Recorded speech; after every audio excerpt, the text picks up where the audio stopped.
Good morning students. आज का topic है न्यूटन का गति विषयक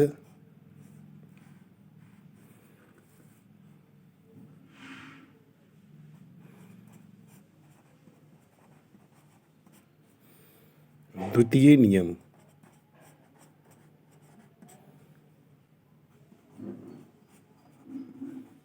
तो न्यूटन का गति विषयक द्वितीय नियम कहता है कि यदि किसी वस्तु पर लगाया गया बल उस वस्तु के द्रव्यमान तथा उस वस्तु में बल की दिशा में उत्पन्न त्वरण के गुणनफल के अनुक्रमानुपाती होता है। इस नियम के अनुसार किसी वस्तु पर लगाया गया बल उस वस्तु के द्रव्यमान तथा उस वस्तु में बल की दिशा में उत्पन्न त्वरण के गुणनफल के अनुक्रमानुपाती होता है, यानी F is proportional to ma। यह है न्यूटन का गति विषयक द्वितीय नियम। जब हमें मालूम है, मान लिया कि एक वस्तु है, इसका द्रव्यमान मान लिया m है। अब ये वस्तु यदि विरामावस्था में है या गति की अवस्था में है, तब तक इसकी स्थिति में कोई परिवर्तन नहीं हो सकता जब तक इस पर कोई बल ना आरोपित किया जाए। ठीक है, यहाँ पे गति में परिवर्तन का अर्थ है वस्तु में त्वरण को उत्पन्न कर देना। गति परिवर्तन तभी होगा जब उस वस्तु में त्वरण उत्पन्न हो। अब इस पर हमने बल F आरोपित किया, तो बल F आरोपित किया तो इसमें क्या हो गया, ये पिंड u वेग से गतिमान हो गया और उसका त्वरण मान लिया, उसका त्वरण स्मॉल a है।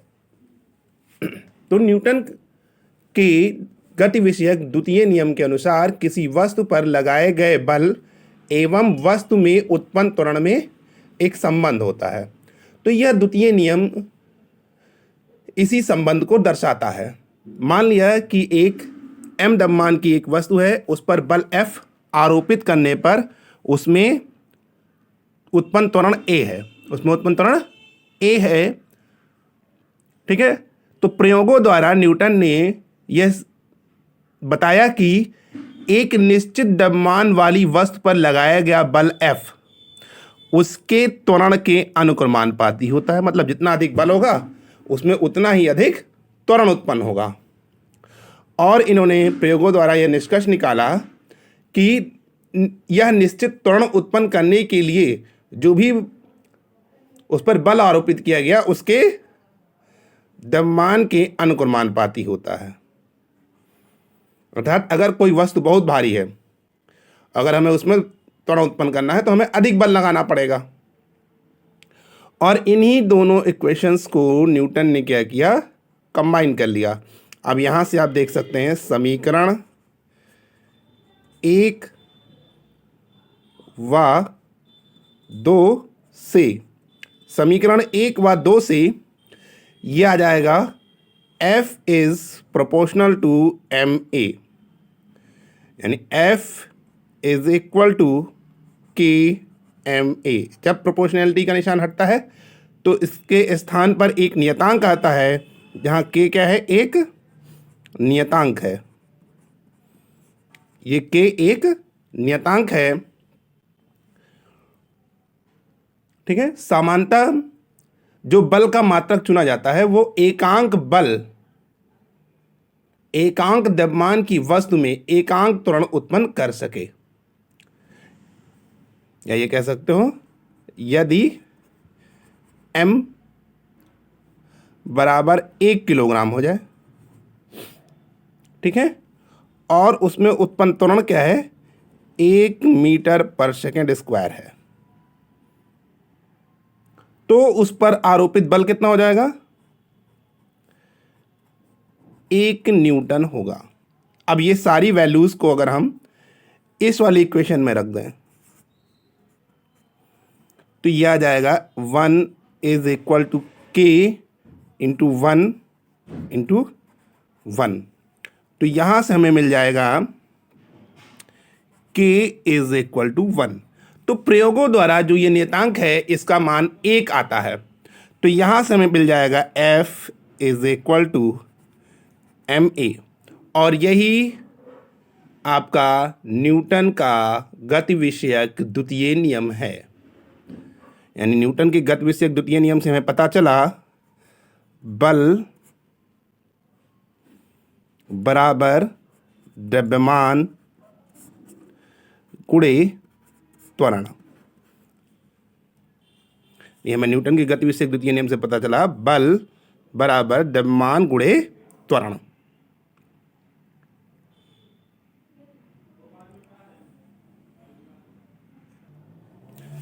तो हमने पढ़ा न्यूटन की गति विषयक नियम से हमें पता चला F is equal to M ए।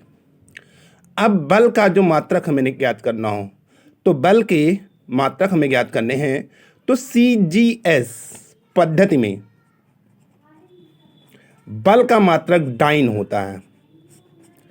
बल का मात्रक डाइन होता है। CGS पद्धति में बल का मात्रक डाइन, CGS पद्धति में बल का मात्रक डाइन होता है, तथा MKS पद्धति में बल का मात्रक न्यूटन होता है। ठीक है। अगर हमें ये डिफिनीशन लिखनी हो, एक डाइन को परिभाषित करना हो, तो हम कहेंगे एक डाइन वह बल है जो 1 ग्राम द्रव्यमान की किसी वस्तु में 1 सेंटीमीटर पर सेकेंड स्क्वायर का त्वरण उत्पन्न कर दे। एक डाइन वह बल है जो 1 ग्राम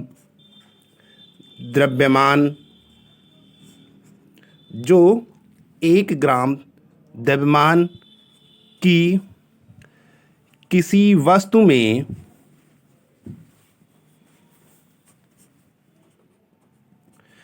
1 सेंटीमीटर पर सेकेंड स्क्वायर का त्वरण उत्पन्न कर दे। एक डाइन वह बल है जो 1 ग्राम द्रव्यमान की किसी वस्तु में 1 सेंटीमीटर पर सेकेंड स्क्वायर का त्वरण उत्पन्न कर दे। अतः एक डाइन बराबर 1 ग्राम गुणे 1 सेंटीमीटर पर सेकेंड स्क्वायर। 1 ग्राम गुणे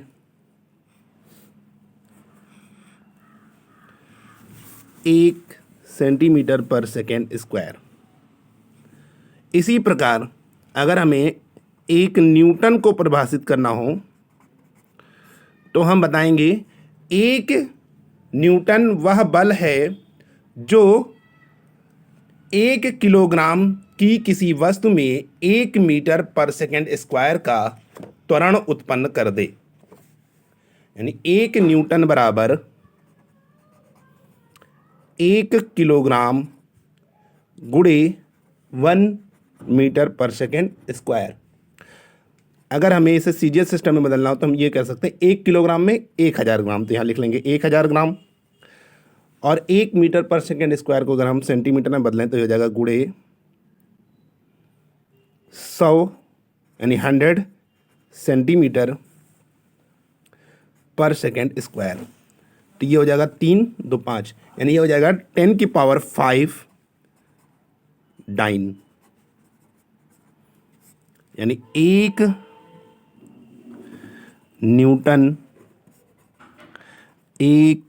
न्यूटन बराबर 10 की पावर 5 डाइन।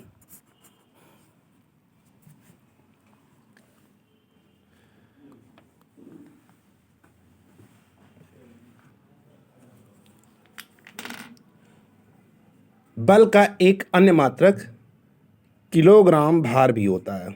बल का एक अन्य मात्रक किलोग्राम भार भी होता है। ये बल का एक अन्य मात्रक है। यदि गुरुत्वीय त्वरण G बराबर 9.81 मीटर पर सेकेंड स्क्वायर हो, तो 1 किलो ग्राम भार। ठीक है, तो 1 किलोग्राम भार ये बराबर हो जाएगा 1 किलोग्राम गुणे 9.81 मीटर पर सेकेंड स्क्वायर। 9.81 मीटर पर सेकेंड स्क्वायर। अब यहाँ से आ जाएगा आपका 1 किलोग्राम भार बराबर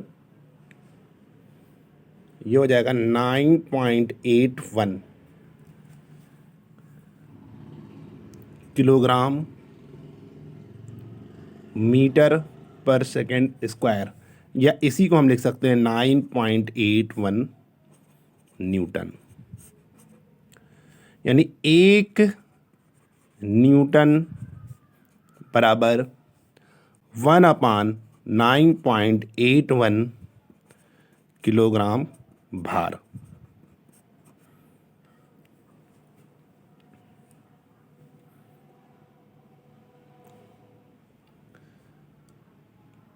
इसका अर्थ है कि किसी स्थान पर 1 किलोग्राम भार 9.81 न्यूटन के बराबर होता है।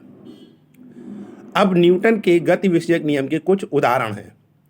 जैसे बंदूक से निकली गोली शरीर में घुस जाती है, या किसी भी स्थान पर दीवार पर जाए, किसी भी दीवार पर किसी भी स्थान पर, ठीक है, जो बहुत ही रिजिड ना हो, उनमें घुस जाती है। तो अधिक वेग के कारण, इसका कारण क्या है, जैसे गोली का जब फायर की जाती है तो गोली का वेग बहुत अधिक हो जाता है, तो अधिक वेग के कारण गोली शरीर में प्रवेश कर जाती है और इसका वेग अल्प समय में ही शून्य हो जाता है। अर्थात उसके वेग परिवर्तन की जो दर है, ठीक है, जो वेग परिवर्तन की जो दर है तथा, ठीक, गोली में वेग परिवर्तन की दर यानी मंदन तथा बल बहुत अधिक होते हैं। मंदन बहुत अधिक होगा तभी तो वो जल्दी अल्प समय में ही वो रुक जाएगी। अब जैसे एक और एग्जांपल आपने देखा है, जैसे क्रिकेट की बॉल को पकड़ते समय खिलाड़ी अपने हाथ को पीछे खींच लेता है, तो जिससे क्या होता है, गेंद के वेग परिवर्तन की दर कम हो जाए और खिलाड़ी को गेंद पकड़ने के लिए कम बल लगाना पड़े, और इससे चोट लगने की जो संभावना होती है वो भी बहुत कम हो जाती है। ठीक है, तो न्यूटन का द्वितीय नियम क्या आया था, F बराबर ma। अच्छा, इस नियम से हम प्रथम नियम की भी पुष्टि कर सकते हैं। ठीक, ये नियम क्या कहता है, प्रथम नियम क्या कहता है, यदि किसी कोई वस्तु गति की अवस्था में है या विराम की अवस्था में है तो वो तब तक गति की अवस्था अथवा विरामावस्था में रहेगी जब तक उस पर कोई बाह्य बल आरोपित न किया जाए। अब हमने यहां पे देखा फॉर्मूला क्या आ रहा था, F बराबर ma। अगर इसमें बाह्य बल ना लगाया जाए तो क्या हो जाएगा, F इज इक्वल टू 0। तो जब F 0 हो जाएगा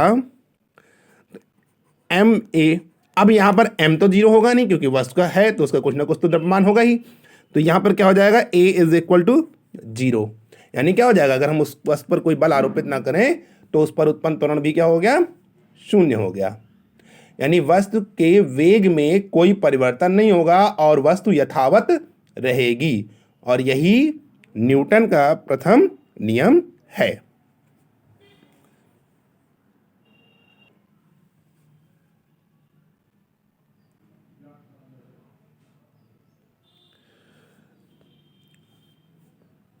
बच्चों, इस चैप्टर से रिलेटेड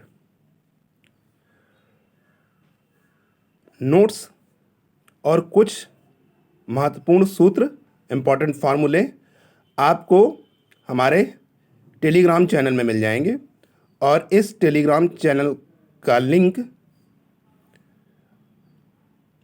आपको वीडियो के नीचे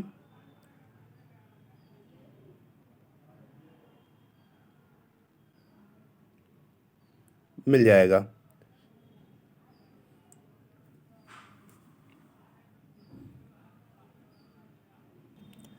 बच्चों, मेरे टेलीग्राम चैनल का लिंक आपको डिस्क्रिप्शन में मिल जाएगा, वहाँ से आप हमारे टेलीग्राम चैनल को सब्सक्राइब कर लीजिए, उसमें आपको इसके PDF नोट्स और इस चैप्टर के कुछ इंपॉर्टेंट फॉर्मूले आपको वहाँ से मिल जाएंगे।